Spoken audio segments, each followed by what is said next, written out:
Salam değerli izləyicilər, mart ayının 23-cü 2025-ci il şagird yoldaşını yaralayıb, sinif rəhbəri hadisəni gizlədib. Hadisə İsmayıllı şəhər İsrail Həsənov adına bir saylı tam orta məktəbdə baş verib. Unikalın məlumatına görə insident mart ayının 13-də olub. Belə ki, sözgedən tarixdə məktəbin 8A sinif şagirdi olan Nihat Qədirov sinif yoldaşı Adəm Məlikovun üzərinə stul atıb. Stulun dəmir hissəsi Adəmin əlini yaralayıb. Həmin şagirdlərin oxuduğu deməli sinifin rəhbəri eyni zamanda məktəbin ingilis dili müəllimi olan Gülnarə Qasımova hadisəni görsə də uşaqlara tapşırıq verib ki, bu məsələni heç kim bilməsin.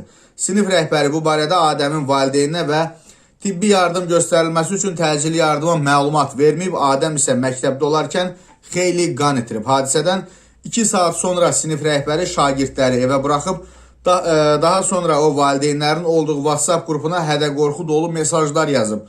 Qasımova göndərdiyi səs yazısında valideynlərin bu məsələni gizlətməli olduqlarını deyib, xəsarət alan şagirdə isə bildirib ki, bu barədə kimsə ondan soruşsa, sürüşüb yıxıldığını desin. Məktəbin direktoru Gündüz Qədirov açıqlamasında bildirib ki, 8A sinifinin rəhbəri Gülnarə Qasımova sözgedən hadisə ilə bağlı ona məlumat verərkən Adəm Məlikovun tənəffüs zamanı yıxılaraq xəsarət aldığını deyib. Daxili İşlər Nazirliyinin mətbuat xidmətinin Şəki regional qrupundan bildirilib ki, məktəblinin xəsarət alması ilə bağlı İsmayıllı rayon polis şöbəsində araşdırma aparılır.